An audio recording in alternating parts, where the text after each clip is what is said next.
selamat hari Minggu. Shalom adik-adik. Ketemu lagi di ibadah online kita pada minggu hari ini. Gimana nih kabarnya semuanya? Baik? Sehat? Puji Tuhan. Semoga selalu sukacita, selalu enjoy ngejalanin setiap kegiatannya di rumah aja. Sama kakak juga di rumah aja. Semoga kita juga bisa melewati pandemi ini sesegera mungkin karena kakak udah kangen banget sama adik-adik. Semoga kita bisa bertemu secara langsung. Nah, pada minggu hari ini kita mau sama-sama belajar tentang firman Tuhan. Kita mau sama-sama membuka Alkitab kita. Kita mau sama-sama buka catatan kita lagi. Oke, tapi sebelum itu, sebelum kita belajar firman Tuhan, kita mau sama-sama berdoa dulu yuk. Lipat tangannya, tutup matanya, tundukkan kepalanya, mari kita berdoa. Tuhan Yesus, Allah Bapa kami yang bertata di dalam kerajaan surga, kami mengucap syukur Bapa untuk hari ini, untuk hari yang Tuhan berikan begitu baik pada kami. Tuhan, sebentar kami akan mendengarkan sedikit dari firman-Mu, kiranya Engkau yang berkati, Engkau yang kuduskan, biarlah apapun yang disampaikan dapat tertanam, bertumbuh, dan berbuah di dalam hati kami.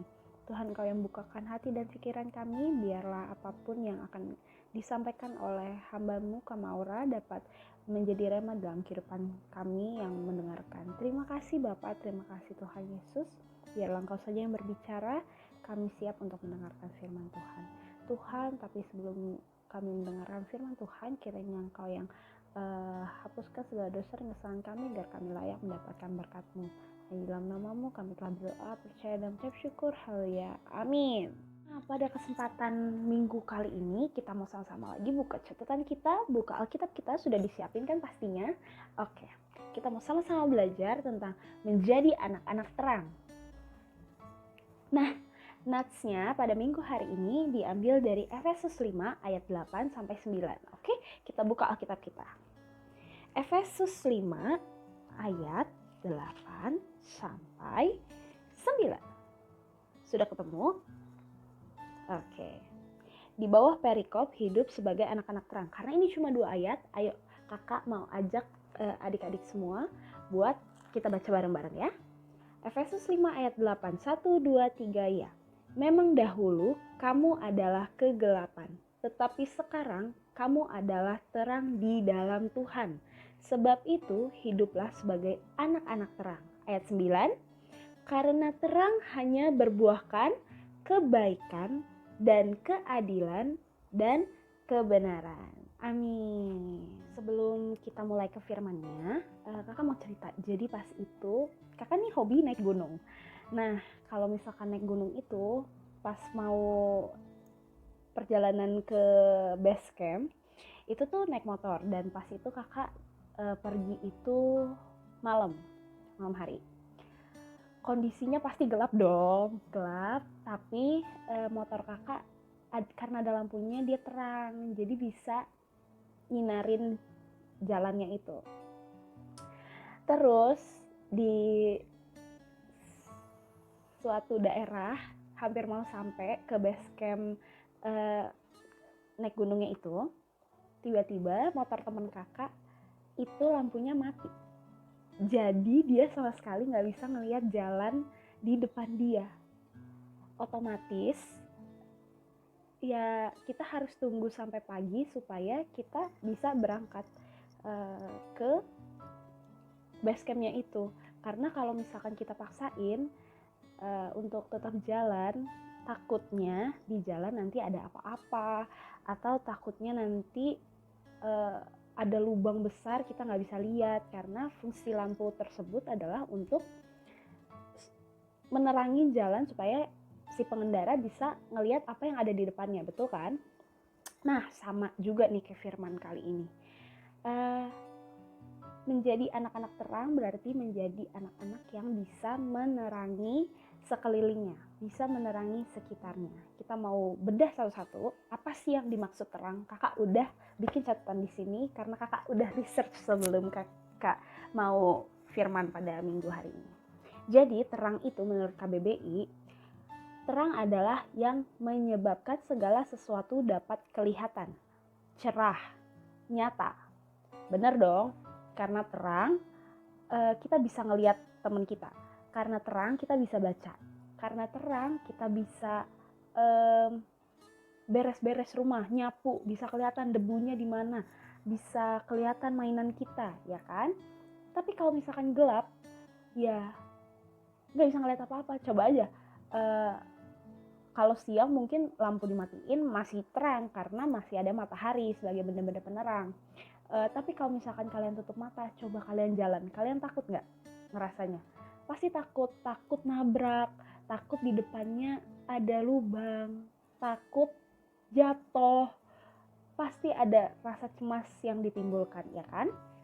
Nah, jadi terang itu dapat diartikan yang menyebabkan segala sesuatu dapat kelihatan dengan jelas dan ketiadaan kegelapan. Nah, jadi sebenarnya anak terang tuh apa sih, Kak? Apakah aku sebagai orang Kristen harus bawa senter kemana-mana? Apakah aku sebagai anak Tuhan tuh harus pakai pakaian yang banyak bling-blingnya supaya silau, supaya terang?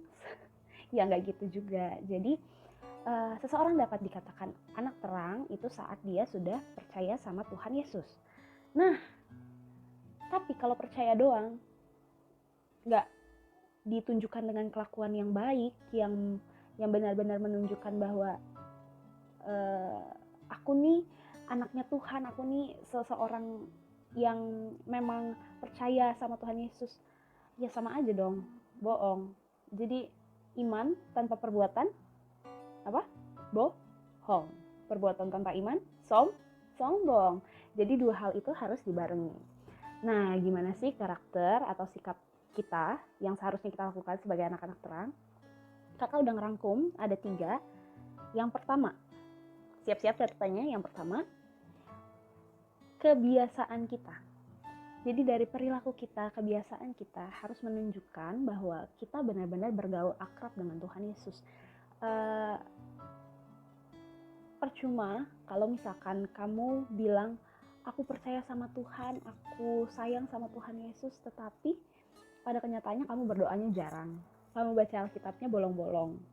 Ya gimana caranya kita bisa yakin kalau misalkan kamu bergaul akrab dengan Tuhan Yesus kalau kayak gitu caranya? Saat kita mau minta sesuatu, kita berdoa sama Tuhan. Tapi saat kita mau tahu jawaban Tuhan atas semua doa kita, ya kita baca Alkitab. Makanya ada lagunya, baca kitab suci, doa tiap hari, baca kitab suci, doa tiap hari. Dua-duanya harus dibarengi, dua-duanya harus dilakukan dengan seimbang supaya kita bertumbuh. Kalau mau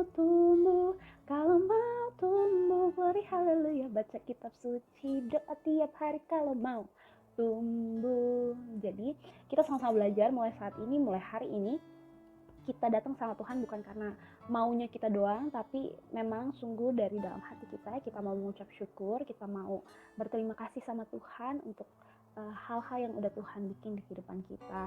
Dan kita baca bukan karena formalitas, bukan karena kebiasaan juga, tapi karena emang kita rindu buat dengar suara Tuhan yang itu akhirnya pada akhirnya akan jadi kebiasaan baik buat kita.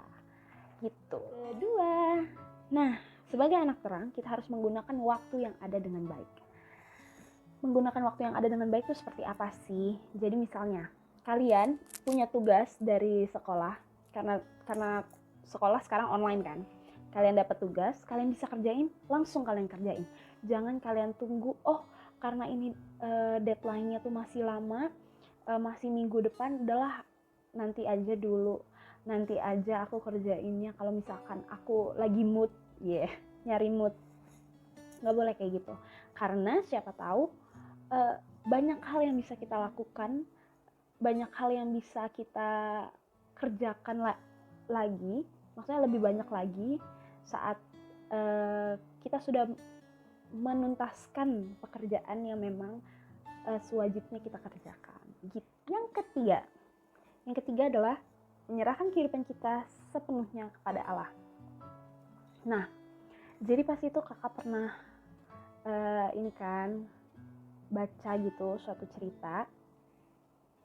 Ada seseorang namanya, kita namain aja Boni. Si Boni ini nih seneng banget naik sepeda. Suatu kali dia naik sepeda ke gunung. Nah, pas lagi naik sepeda ke gunung, tiba-tiba dia jatuh gitu ke jurang. Tapi puji Tuhannya, dia tuh pegangan sama ranting. Jadi itu sepedanya nyangkut di atasnya dia pegangan sama ranting. Dia berdoa, Tuhan Yesus, tolong dong, aku belum mau mati sekarang, Tuhan tolong. Tuhan, aku takut gitu. Pokoknya dia berdoa setulus hatinya dia. Terus tiba-tiba dia dengar suara, lepasin aja Bon tangannya. Jadi dia disuruh ngelepasin ranting itu, padahal dia udah ngegantung gitu kan. Lepasin aja Bon rantingnya gitu sekali. Terus dia pikir dong dalam hati, ya kalau aku lepasin pasti jatuh, pasti mati, nggak mungkin, ini tuh jurang dalam banget gitu. Terus udah, dia akhirnya berdoa lagi. Udah setengah jam tuh dia ngegantung, lama-lama pegel kan tangannya, dia ngegantung gitu. Terus dia dengar suara lagi, ya udah sih Bon, lepasin aja Bon. Tapi dia masih ngomong juga tuh dalam hatinya dia, gimana mungkin kalau misalkan aku lepasin ini tangan aku, ya aku mati dong, aku belum mau mati sekarang, tolonglah. Kayak aduh Tuhan tolong gitu. Dia berdoa kayak gitu, tapi dia nggak percaya sama yang dia dengar. Jadi ketiga kali ada yang bilang kayak gitu, udah lepasin aja Bon, kamu udah capek juga kan, udah lepasin aja, aku yakin, aku jamin kamu selamat gitu. Terus akhirnya baru 3 kali nih dia dengar suara itu, akhirnya dia bilang, ya udah aku lepasin ya, tapi ya Tuhan semoga aku masih hidup gitu. Pas dilepasin, dek, ternyata dia berdiri. Karena sebenarnya jarak dia ngegantung sama ada tanah gitu di bawahnya dia, itu jaraknya cuma 1 sampai 1,5 meter. Jadi yang mau kakak bilang di sini adalah kalau misalkan Tuhan udah bilang kamu ke kanan, ya ke kanan. Jangan kamu coba-coba ke kiri. Menyerahkan kehidupan kita itu berarti saatnya kita untuk mempercayakan apapun yang Tuhan bilang di hidup kita. Saat Tuhan mau kita ngelakuin A, kita harus ngelakuin A. Saat Tuhan mau kita ngelakuin B, kita ngelakuin B. Kak, boleh gak sih ngebantah? Boleh. Tuhan kasih kita free will. Tapi saat kita ngelakuin apa mau kita, apakah kamu sudah siap untuk menanggung resiko yang akan diakibatkan oleh yang kamu pilih? Karena biasanya saat kita menggunakan free will kita untuk memilih jalan hidup kita sendiri, biasanya kita akan frustasi pada ujungnya. Karena kita nggak tahu kan kedepannya bakal kayak gimana. Alangkah lebih baik kenapa tidak kita menyerahkan kehidupan kita sama seseorang, sama Tuhan yang lebih tahu kita dibanding diri kita sendiri. Jadi kita menyerahkan diri kita sama Tuhan Yesus, karena ya emang Tuhan Yesus yang udah ngasih jalan hidup kita gitu. Emang Tuhan Yesus yang udah ngerancangin hidup kita saat masih di kandungan pun gitu. Kenapa kita harus mempercayakan keputusan kepada diri sendiri, padahal diri sendiri pun nggak tahu ke depannya bakal kayak gimana. Mending kita mempercayakan keputusan kita kepada Tuhan Yesus, karena Tuhan Yesus yang sudah tahu. Nah, menjadi terang itu artinya adik-adik harus menjadi dampak. Coba bayangin ya, kalau misalkan kalian di ruangan yang terang, tapi kalian nyenterin sekeliling kalian, ngaruh nggak? Misalkan nih, kalian di ruangan yang udah ada lampunya, tapi kalian senterin, ngaruh nggak? Enggak kan? Tapi kalau misalkan kalian ada di ruangan yang gelap, yang gak ada lampunya, gak ada cahayanya sedikit pun, tapi kalian senterin, kalian pegang senter, terus kalian senterin sekeliling kalian, kelihatan kan? Nah, itu artinya kalian berhasil untuk menjadi terang.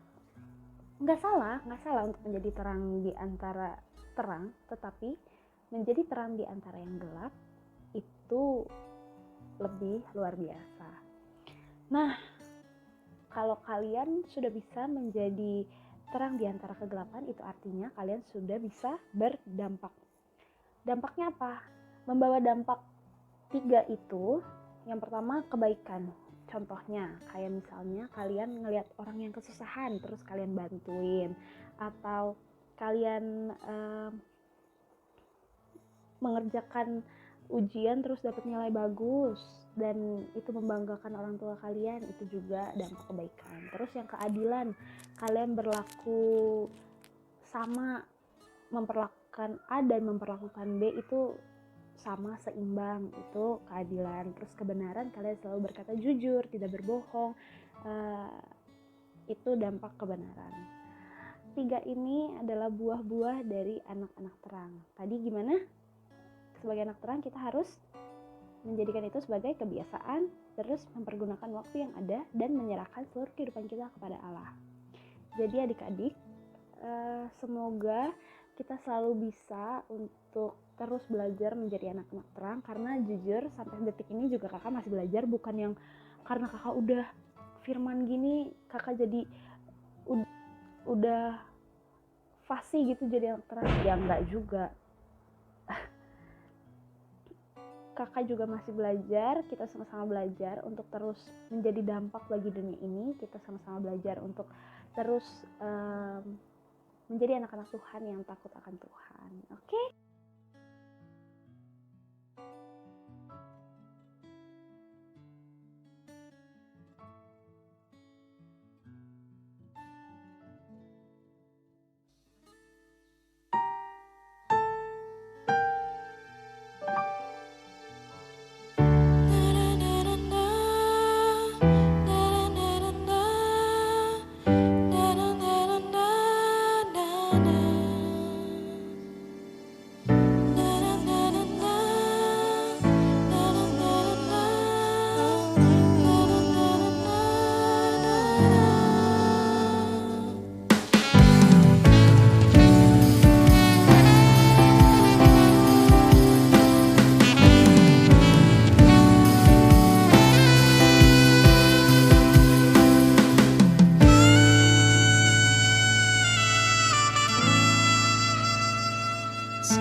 Sebelum kita tutup firman kita pada hari ini, kita mau satukan hati kita mau berdoa lagi ya.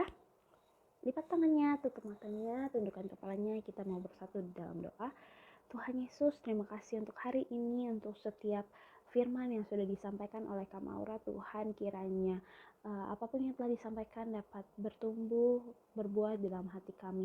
Tuhan juga kami berdoa kepadamu supaya kiranya Engkau yang berbelas kasihan kepada kami, agar Engkau yang sanggupkan kami untuk kami senantiasa menjadi anak-anak terang yang taat, yang berpegang teguh kepada Engkau ya Bapa. Tuhan kiranya Engkau juga ya Bapa yang jaga dan lindungi setiap kami walaupun kondisi masih belum stabil ya Bapak, tapi kiranya Engkau yang memberkati kami dan keluarga kami. Terima kasih Bapak, terima kasih Tuhan Yesus. Terlebih daripada itu semua, Engkau yang hapuskan segala dosa dan kesalahan kami, agar kami layak mendapatkan berkat-Mu. Hanya dalam nama-Mu kami telah berdoa, percaya dan ucap syukur. Haleluya. Amin.